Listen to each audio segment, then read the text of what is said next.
Salam alaikum, bonjour. Je suis vraiment très contente de vous revoir. Aujourd'hui, je vais parler du groupe nominal. Alors, je vais parler des constituants du groupe nominal, des constituants obligatoires et des constituants facultatifs. Donc, aujourd'hui, vous allez tout savoir sur le groupe nominal.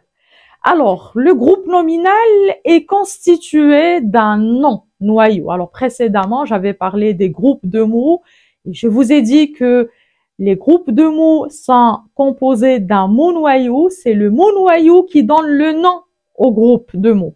Donc, si c'est un nom, alors c'est un groupe nominal. Si c'est un verbe, c'est un groupe verbal, etc. Donc, vous pouvez revoir ou alors aller voir la vidéo dont j'ai parlé de cela. Alors, donc, il s'agit d'un nom noyau. Ce nom, ça pourrait être un nom commun. Alors, un nom commun accompagné d'un déterminant, parce que tous les noms communs devraient être accompagnés d'un déterminant. Un continent, par exemple. Continent, c'est un nom commun. Alors, vous avez besoin d'un déterminant. Alors, déterminant et nom. C'est bon? Ça pourrait être un nom propre. Et un nom propre, vous savez, il y a des noms propres qui sont accompagnés de déterminants et d'autres qui ne le sont pas. Alors, si je prends l'exemple des noms de pays, donc le Maroc. Alors, le Maroc, Maroc, c'est un nom propre. Alors, c'est un nom qui est, d'ailleurs, la majorité des noms de pays sont accompagnés de déterminants. Alors, vous avez déterminant et vous avez nom qui est propre. Mais il y a aussi, par exemple, Paris. Alors, Paris, c'est le nom de la ville, d'accord? Paris, c'est un nom de ville. Et donc, Paris est employé sans déterminant. Dans ce cas-là, Paris est un groupe nominal. Le Maroc, c'est un groupe nominal. Et un continent, c'est un groupe nominal. Le pronom, lui aussi, il constitue un groupe nominal parce que le pronom, en principe, il remplace un nom. Alors, par exemple, il, c'est un pronom. D'accord? Et donc, il constitue un groupe nominal. C'est bon? Donc, voici donc les constituants obligatoires d'un groupe nominal. Un déterminant plus un nom commun, un déterminant plus un nom propre qui est en même temps un groupe nominal ou bien un pronom. C'est bon? Maintenant, quels sont les autres constituants facultatifs que j'ajoute à un nom noyau, d'accord? Que j'ajoute à un groupe nominal minimal pour pouvoir l'étoffer, l'enrichir.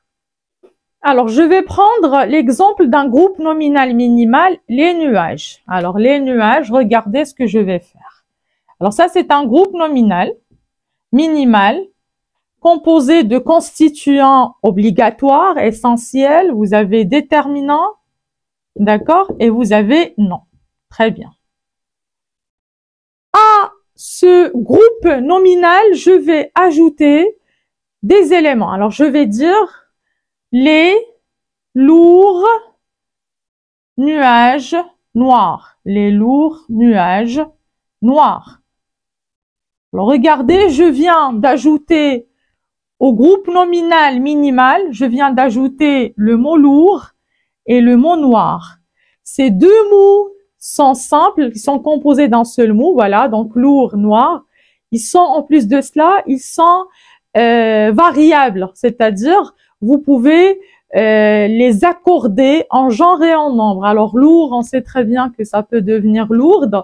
Noir, ça peut devenir noir avec E. Et d'ailleurs, vous avez un S, on peut ôter le S si jamais le nom qu'il qualifie est singulier. Alors, ces deux mots que je viens d'ajouter sont des adjectifs. Adjectifs. Donc, l'adjectif est une classe grammaticale. C'est un type de mot qui sert à qualifier un nom, à décrire un nom. Voilà. Le même groupe nominal, les nuages, donc je peux le qualifier autrement et je vais vous dire les nuages d'orage. Les nuages d'orage. C'est-à-dire que ce sont des nuages qui annoncent un orage. Alors, les nuages d'orage. Je viens d'ajouter au groupe de mots, groupe nominal, pardon, les nuages. Je viens d'ajouter un groupe de mots formé de quoi? Rappelez-vous, formé d'une préposition. Alors, préposition de, normalement c'est de, et d'un nom. Alors, quand on a une préposition, un groupe de mots qui commence par une préposition, ça s'appelle un groupe prépositionnel. Un groupe prépositionnel. Si vous n'avez pas encore vu ma vidéo sur les groupes de mots, alors allez-y, allez voir la vidéo pour pouvoir comprendre les classes grammaticales des groupes de mots. Comment peut-on identifier la nature, la classe grammaticale d'un groupe de mots? Ici, c'est un groupe prépositionnel. Alors, je peux ajouter à mon groupe nominal minimal, je peux ajouter un groupe prépositionnel et j'ai un groupe nominal enrichi, les nuages d'orage. Ça, c'est un groupe nominal. Ça aussi, c'est un groupe nominal. D'accord? Alors, regardez ce que je vais faire. Alors, je vais ajouter d'autres éléments au même groupe nominal. Je vais vous mettre menaçant, menaçant, désolé, sans majuscule, menaçant, virgule, d'accord? Les nuages, d'accord? Virgule, des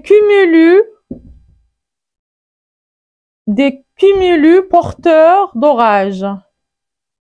Porteurs d'orage.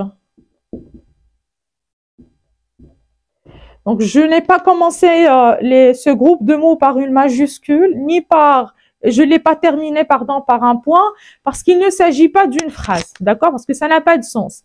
Sauf qu'on peut quand même répondre à la question de quoi parle-t-on? Dans ce groupe de mots, on parle toujours des nuages. Très bien. Alors, nuages, c'est le non-noyau. Alors, les nuages, ça, c'est le non-noyau. Non-noyau. Très bien. C'est le groupe nominal minimal. Je l'ai enrichi en ajoutant des éléments. Alors, qu'est-ce que j'ai ajouté au début? J'ai ajouté menaçant, ça, c'est un adjectif. D'accord? Ça, c'est un adjectif. C'est bon? Menaçant, menaçante, variable, c'est un adjectif. Sauf que je l'ai séparé, je l'ai détaché, je l'ai séparé du groupe nominal, d'accord? Je l'ai détaché, je l'ai séparé du groupe nominal par une virgule. Et je l'ai placé bien avant le groupe nominal et bien avant le déterminant, pardon. Alors, c'est un adjectif classe grammaticale. Après, on va découvrir quelle fonction grammaticale cet adjectif a. C'est bon? Alors ensuite, j'ai mis quoi? Des cumulus. Alors, cumulus, ça, c'est tout simplement nuage. Un cumulus, c'est un nuage. C'est bon? Alors, des cumulus porteurs d'orage. Qu'est-ce que je fais? Je suis en train de vous décrire les nuages. Je vous donne plus de précision, plus d'informations. Je vous dis que ces nuages sont porteurs d'orage, c'est-à-dire peut-être qu'ils sont communs, ils sont lourds, ils sont noirs. C'est bon? Donc, je l'ai dit autrement, en d'autres termes, en employant quoi? Un groupe nominal. J'ai placé un groupe nominal à côté du groupe nominal minimal du non-noyau. D'accord? J'ai placé un autre groupe nominal. Celui-là, ça, c'est un groupe nominal. D'accord? Ce groupe nominal fait quoi? Il qualifie le non-nuage. Je viens de vous décrire les nuages. Ce sont des cumulus porteurs d'orage. D'accord? Donc, ce groupe nominal et cet adjectif sont des expansions du non-noyau. Ils sont là pour donner plus de précision, plus d'informations au groupe nominal minimal, les nuages. C'est bon? Alors, il y a en fait... où est-ce que je vais écrire cela? Alors, il y a en fait un autre exemple. Le dernier, c'est les nuages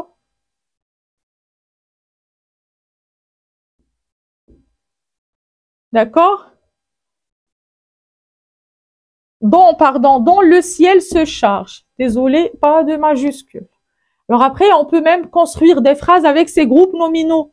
Alors, les nuages dont le ciel se charge. Dont le ciel se charge. D'accord?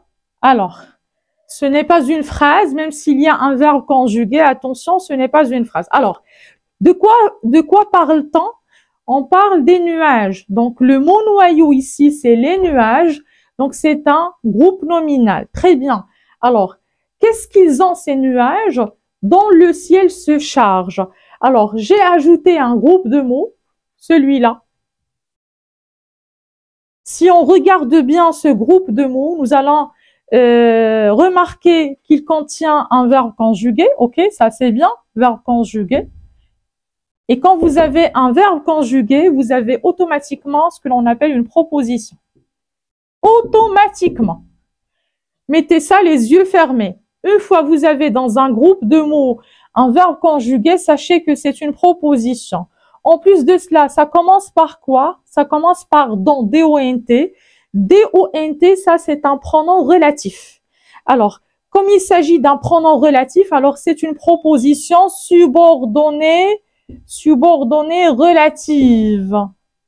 D'ailleurs, la proposition subordonnée relative a le rôle de compléter un nom. Donc, on l'ajoute, on la place à côté d'un nom pour le compléter, pour donner plus d'informations à ce nom. C'est bon? Donc, c'est une proposition subordonnée relative. Donc, regardez s'il vous plaît, à partir du groupe nominal minimal, alors je vais l'écrire ici en haut, alors le groupe nominal minimal, les nuages, j'ai pu obtenir quatre groupes nominaux différents. 1, 2, 3, 4. Voilà. Alors, je commence par le premier. Voici le premier groupe nominal, les lourds nuages noirs, d'accord, en ajoutant des adjectifs, les nuages d'orage, en ajoutant un groupe prépositionnel à ce groupe de noms. Et puis, vous avez menaçant les nuages des cumulus porteurs d'orage. J'ai ajouté un adjectif au début. Je l'ai séparé d'une virgule du groupe nominal et j'ai ajouté un autre groupe nominal que j'ai placé après le groupe nominal noyau et que j'ai placé bien évidemment après et que j'ai séparé par une virgule, c'est bon. Et puis vous avez le dernier exemple, c'est les nuages dont le ciel se charge. Là, j'ai ajouté quoi? J'ai ajouté une proposition subordonnée relative au groupe de noms les nuages. Voilà. Alors, regardez ce que je viens de faire des groupes nominaux que j'ai construits. D'accord? Le groupe nominal auquel j'ai ajouté un adjectif, un groupe nominal prépositionnel, parfois un autre groupe nominal ou alors une proposition subordonnée relative. Alors, regardez, il s'agit en fait de 4 phrases, mais les 4 phrases veulent dire la même chose. Les lourds nuages noirs s'amoncellent, c'est-à-dire s'entassent, se rassemblent, forment un tas, d'accord? S'amoncellent dans le ciel, le verbe s'amonceler, d'accord? Les nuages d'orage s'amoncellent dans le ciel, menaçant les nuages des cumulus porteurs d'orage s'amoncellent dans le ciel, les nuages dont le ciel se charge s'amoncellent dans le ciel. J'ai oublié une virgule là, donc pour séparer ce groupe nominal du groupe verbal. Alors, regardez, chaque phrase, en fait, est composée d'un groupe sujet, voilà, et d'un groupe verbal. Le groupe verbal commence par le verbe, donc le reste, c'est le groupe sujet. Donc, de quoi parle-t-on? On parle des lourds nuages noirs. Que font ces lourds nuages noirs? Ils s'amoncellent dans le ciel. Regardez le deuxième groupe sujet. On parle de quoi? On parle des nuages, les nuages d'orage. D'accord? Ça, c'est le groupe sujet. Que font les nuages d'orage? Ils s'amoncellent dans le ciel. Dans la troisième phrase, menaçant les nuages des cumulus porteurs d'orage, tout cela, c'est le groupe sujet. D'accord? Et puis, s'amoncelle dans le ciel, ça, c'est le groupe verbal. Et là, les nuages dont le ciel se charge, ça, c'est le groupe sujet. Et s'amoncelle dans le ciel, ça c'est le groupe verbal. Alors le groupe sujet dans toutes les phrases est formé d'un groupe nominal. C'est un groupe nominal. Alors les lourds nuages noirs, ce groupe nominal, le nom noyau c'est nuage. Donc vous avez lourd adjectif, noir adjectif. Les adjectifs, donc adjectif, regardez, adjectif. Alors les adjectifs qui font partie du groupe nominal et qui sont placés à côté du nom, soit avant, soit après, ils ont la fonction. Alors maintenant, je vais parler de la fonction. Ils ont la fonction d'épithète. Alors, épithète, épithète, épithète. C'est bon? Donc, c'est à retenir. Très bien. Alors, les nuages d'orage. Alors, le nom noyau, c'est nuage. D'orage, comme je viens de citer au début de la vidéo, ça, c'est un groupe nominal prépositionnel. Alors, c'est un groupe prépositionnel. Tout simplement, c'est un groupe prépositionnel. Parce qu'on peut avoir aussi un groupe infinitif prépositionnel, une machine à coudre, une machine à laver. À laver, c'est un groupe prépositionnel formé d'une préposition et d'un verbe à l'infinitif. De toute façon, c'est un groupe prépositionnel. Quand vous avez un groupe prépositionnel placé après un nom, il a la fonction de complément, le complément du nom. C'est le complément du nom.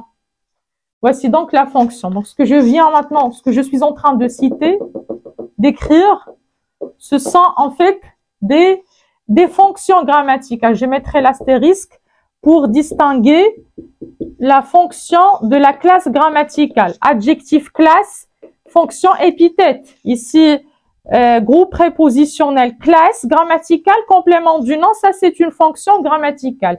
Alors, menaçant les nuages des cumulus porteurs d'orage. Alors, menaçant, c'est un adjectif, ça c'est la classe grammaticale. Des cumulus porteurs d'orage, ça c'est un groupe nominal. C'est bon? Quelle est la fonction de ces groupes de mots? Alors, regardez, cet adjectif n'est pas épithète. Attention, il ne joue pas la fonction d'épithète parce qu'il n'est pas à côté du nom. Il est détaché du nom. Il est séparé du nom. D'accord? La fonction, c'est apposition. Apposition, ça c'est la fonction grammaticale. Pareil pour le groupe nominal qui qualifie un autre nom. Ça s'appelle une apposition. Alors, fonction apposition. Si vous n'avez pas bien compris la fonction d'apposition, je pourrais vous faire une vidéo pour vous parler de cela et pour vous montrer tous les exemples, toutes les situations dans lesquelles on peut trouver une apposition, voilà, on peut trouver une apposition. Alors, les nuages dans le ciel se chargent. Alors, dans le ciel se charge, ça c'est l'expansion du nom. C'est une proposition subordonnée relative. Ça, c'est la classe grammaticale de ce groupe de mots. J'ai expliqué pourquoi. Il y a un verbe conjugué et ça commence par un pronom relatif. Très bien. Quelle est la fonction grammaticale d'une proposition subordonnée relative qui complète un nom? C'est le complément, ça s'appelle un complément de l'antécédent. Complément de l'antécédent. C'est à garder en tête, c'est à apprendre par cœur, c'est le complément de l'antécédent. Donc, voici donc les différentes classes grammaticales qui peuvent compléter un nom et les différentes fonctions grammaticales qu'ils peuvent jouer dans le groupe nominal. Merci beaucoup de votre attention et à la prochaine vidéo, on va parler du groupe verbal et des différents constituants d'un groupe verbal. Voilà, merci et à la prochaine.